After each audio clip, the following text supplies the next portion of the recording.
What's up, guys? Welcome to Monchkinz Gaming, where we take your gaming to the next level. This is Monchkinz logging in to bring you another Dissidia Final Fantasy Opera Omnia video.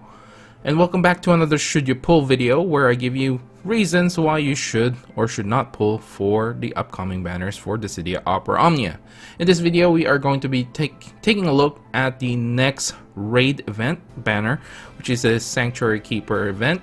And this will feature SEFER'S EX weapon for the first time in the global version and a returning EX from LENNA. Both of their EX weapon will be realizable, and of course you can grab their 15 and 35 CP. The third wheel is going to be Fang, and there is also another banner, but I will not be covering that since they are all returning EX. Now, before we start, like and subscribe if you haven't already. It does help my channel, guys, and I really do appreciate all the support that you guys give me. Now, without further ado, let's start this video. Alright, guys, let's start this off with LENNA'S rework. She will be getting a rework for this one, and let's talk about her ability 1, Rapid Fire Extend. This basically will now trigger an HP attack after use, even though it's not the plus version. Okay, guys, let's start this video off with LENNA'S rework, which she will be getting at the time of the release of this event. Her Rapid Fire Extend basically just improves rapid fire across the board. This will now also trigger an HP attack after use, even though it's not the plus variant of the rapid fire. Basically increasing the potency, increasing the duration for her buffs as well. So it's all nice little buffs, additional buffs for her. Now, for her Windrake Arrow Extend, this will be getting a 2-hit range Brave attack on top of the Brave gain. So this is extra damage that she sorely needs. She also gets 120% max Brave overflow on the non-plus variant, and the plus variant will get 150% max Brave overflow limit. So just again, overall increase across the board. Now, before I forget, this also extends the duration of the Windrake's arrow by a couple more turns as well. So yeah, like I said, just an increase of potency, duration across the board. Okay, guys, moving on to a returning EX for LENNA. It's the Avis Killer, which gives her the EX ability Brave Phoenix, which raises the party's Brave based on initial Brave, and will do a 2-hit AoE range Brave plus HP attack. This will increase the Brave damage dealt to a single target and will have a 120% max Brave overflow limit. The HP damage is going to be split amongst all enemies and grants her the Princess of Tycoon buff for 6 turns. This basically increases the party's initial Brave and grants them some Brave regen as well. This will have a slightly slow recast speed, and at 1 out of 3 increasing the Brave damage, at 2 out of 3 increasing the Brave gain based on the initial Brave, and at 3 out of 3 increasing the recast speed as well. Now, if you do decide to realize this weapon, at 0 out of 3, this will increase the Brave hit count to 6, increasing its potency, and slightly increasing the max Brave overflow limit. At 1 out of 3, this will increase her max Brave and her attack. At 2 out of 3, this will add another little buff to the Princess of Tycoon buff, which basically now will also raise the party's max Brave overflow limit of the Stolen Brave. Now, when the quest starts, this will also grant her a max Brave up, attack up, and the Princess of Tycoon buff up for 8 turns. Also, for her first turn, she will not be consuming any ability uses, no action delay, and does not increase the turn count as well. However, this still does decrease the friend support and summon action count. And when she's using her Brave Phoenix ability, this also extends the duration of Princess of Tycoon buff by 4 turns. And finally, at 3 out of 3, when using Brave Phoenix, this will now have a 150% max Brave overflow for the Brave gain, and increasing its total potency, increasing its max Brave overflow limit as well on top of that, and will greatly restore the party HP based on the HP damage dealt up to 20% of their max HP. Now, while the Princess of Tycoon buff is active, she will gain access to her HP attack plus, which is a range Brave plus HP attack, and the Stolen Brave can overflow up to 120%, and this will also raise the party's Brave based on the HP damage dealt. Now, the bonus sphere you're getting for this one is HP heal base all short. When own HP is restored, this will raise the party's initial Brave by 10% for 3 turns. Okay guys, so after hearing all this information regarding LENNA'S rework and of course her EX Plus, how much ingots should you be investing on LENNA if you did decide that this is the character for you? Now, hear me out here. I'm honestly gonna go with a minimum of 2 out of 3. And my main reason for this is basically you get that extra buff for Princess of Tycoon, you get the no consume abilities for the first turn and no action delay, you get the all the buffs at the start of the quest, you also get the increased duration for Princess of Tycoon buff as well by 4 turns. Now, the argument for the 3 out of 3 is going to be the longevity reason, because this is where you get that HP attack plus. Now, the reason why I think you can really get away with 2 out of 3 is because LENNA actually has a lot of access to ways for the party to get more brave without having to use her HP attack plus. You have Windrake, which is a brave battery option, and of course you have Princess of Tycoon buff, which basically is a brave gain as well. Now, on top of this, the Windrake ward buff also gives brave regen on top of that already. So there's really no shortage for LENNA to actually give brave to the entire party. So even without this HP attack plus, it is enough. However, you will not be capping with just the brave battery that LENNA generates basically. If you do decide you don't want to go 3 out of 3, if you go 3 out of 3, most likely you will be capping on all your characters with all the brave regen she gives and all the brave battery she gives as well. So it's totally up to you guys what you want to do. You can honestly get away with just a 2 out of 3. You already get the increase of brave hit count at 0 out of 3, which is nice. However, you do get a lot of overflow limits for the 3 out of 3. So I'll let you guys decide which one you really prefer. If you want more brave battery, then go for 3 out of 3. If you're pretty short on ingots and you feel like the brave battery you get from the brave regen for Windrake's buff from Princess Tycoon, and of course with her ability 2, if you think that those are all enough, and with her brave attack as well, I mean, if you can get away with that, then why not? You can save 1 ingot. That's totally going to be up to you. Okay guys, before we move on to the alternative slash closest comparison characters, or whatever you want to call it, I'm scratching that. Honestly, I think it's a failed concept. No matter how much I explain on the video regarding why I think there's a little bit of comparison between 2 characters, and no matter how many times I say each character is very unique and there's no way the 2 characters will be very alike, and I try to find the smallest things to compare so people can understand how characters work, and then I went for alternative characters where this can be an alternate character you can use instead, because they can do the job what the character is being featured of. But people still find ways to, like, oh, you can't compare these characters, when I am not even trying to compare much anymore. So again, I am scratching it out, and I feel like it was a failed concept. And I'm just tired of arguing with people. No matter how much I explain on the video, they just don't listen. I don't think people listen.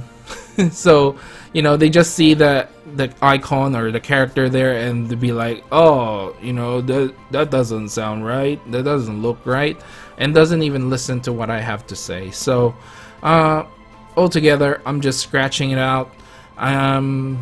There are some things that I'm thinking about in terms of something to replace it, but honestly at this point I'm open to suggestions if you guys prefer something else on top of this. My thinking is maybe like synergy characters that goes well with the characters that are being featured. For example, right now Lenna is being featured.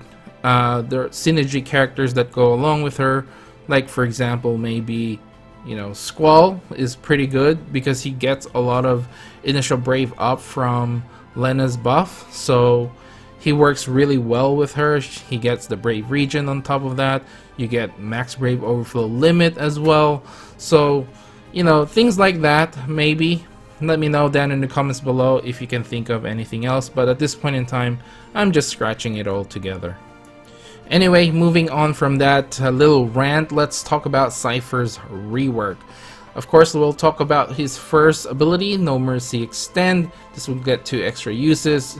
Basically, increase in hit count as well, increase in potency. Gets a max brave overflow, which is nice, and will now trigger an HP attack despite not having to reach the 80% of his max brave point. So that's really nice.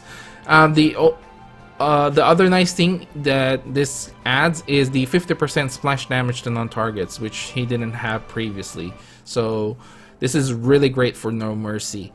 This will now also grant the Sorcerer's Knight for 6 turns for SEFER, whereas before it didn't.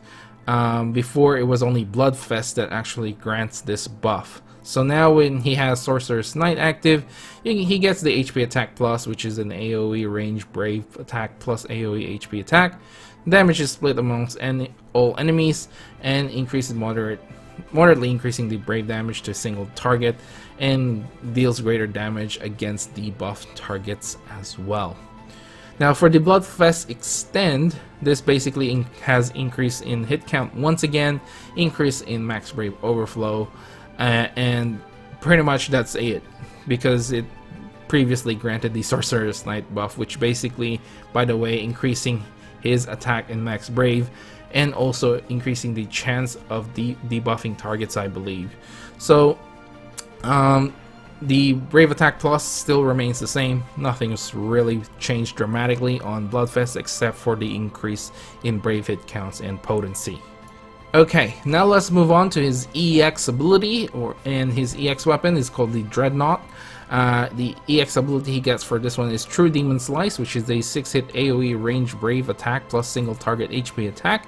This will increase the brave damage to a single target and deals greater damage on debuffed targets as well. The Stolen Brave can overflow to 120% of his max brave and will deal a 50% splash damage as well. This will inflict the Scars of Destruction debuff on all enemies for 1 turn. This basically reduces their speed and reduces their brave damage dealt to 0. This will have a slightly slow recast speed, and at 1 out of 3 this will increase its brave damage. At 2 out of 3 increasing the will grant the Young Revolutionary buff for 6 turns. This basically will increase his attacks once again and raises the brave damage dealt based on the number of debuffs on targets. This will also extend the duration of his existing buffs as well. At 3 out of 3 this will slightly increase the recast speed for the True Demon Slice. Now if you do decide to realize this weapon at 0 out of 3, this will get an increase in brave potency and will increase the max brave overflow limit. At 1 out of 3 this will moderately increase his max brave and attack, and at 2 out of 3 this will grant him the Sorcerer's Knight buff and a small max brave up buff for 6 turns when the quest starts, and this will also fill his EX gauge up to its max. And at 3 out of 3, when using True Demon Slice, this will now become a 5-hit AoE range brave attack plus a single target HP attack triggered twice, and this will also increase its brave potency once again. And when you have both the Sorcerer's Knight buff and the Young Revolutionary buff up, this basically gives you access to the plus variant for both his brave attack and HP attack. Now his HP attack plus is basically a 2-hit brave hit and will moderately increase the total brave potency and will have a 150% max brave overflow. The bonus sphere for this one is going to be all range critical attack up long when dealing a critical hit with an AoE brave attack. This will raise your attack by 10% for 6 turns. Okay guys, so after hearing all this information regarding SEFER'S rework, and of course his newly EX weapon and realized weapon, how much ingot should you be investing on SEFER? Honestly, for this one, I'm gonna have to go 3 out of 3. The main reason is not only the longevity reason, which will grant you the HP attack plus, but because of the number of HP hit increase. I know it's only 1, but it is pretty significant when it comes to DPS characters, and I think this is something that has been pointed out to me, and I think I will agree with that and change my mind. So when it comes to this, I know party composition really plays a big role when it comes to chaos difficulty fights, and sometimes, yeah, you can get away with 2 out of 3, but sometimes if the character's brave is 0 and you only have like 6 hit AoE, and it doesn't really add that much, so if you get another HP attack, it's actually really good. So for me, 3 out of 3 for SEFER, only because of increasing, well, not only because, but one of the main reason is the HP damage is going to be triggered twice, and it's a 5-hit AoE damage, so multiple, like if you have multiple targets, that's definitely gonna make him cap his max brave overflow. And again, you know, longevity reasons. Okay guys, so we're towards the end of this video. The final question remains, should you pull? My thing with this banner is there's just so many good characters coming later this month, or next month I should say. It's still May at the time of this recording, so in the month of June there's still quite a lot of better characters coming out. So for me, this is a big maybe. If they are your favorites, go ahead and pull for them. I do suggest try using your tickets first before you dip into your gems, and try to save your gems for, you know, someone like Keys or Arciela. Those are the big main ones to pull for this month, I believe, at least in my own personal opinion. They are going to be really helpful for your entire party. So while these characters are all solid, you know, in Chaos Viable, definitely, there's just like better characters coming out. For me personally, I will be going with tickets. I already have LENNA'S EX weapon, and I don't even have enough ingots to actually, you know, like limit break that. So yeah, I'm pretty short on resources. If I get SEFER, I won't even be able to like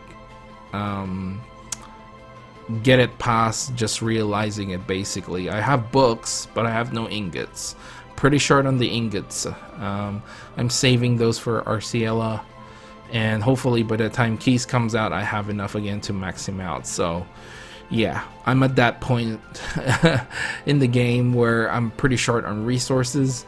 Even though I want to, like, you know, give LENNA some love, I just don't have enough. And yeah, so this is a big maybe for me. And yeah, use your tickets if you can.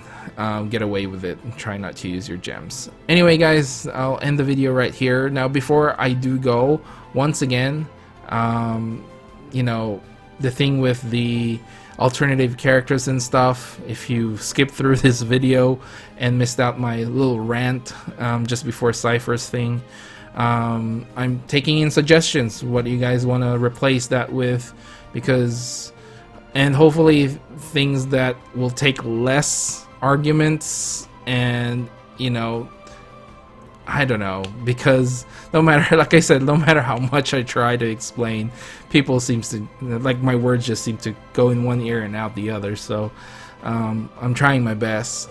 If you guys like my synergy recommendation, maybe we'll go with that. If not, then we'll have shorter videos, which I think a lot of you people would like anyway.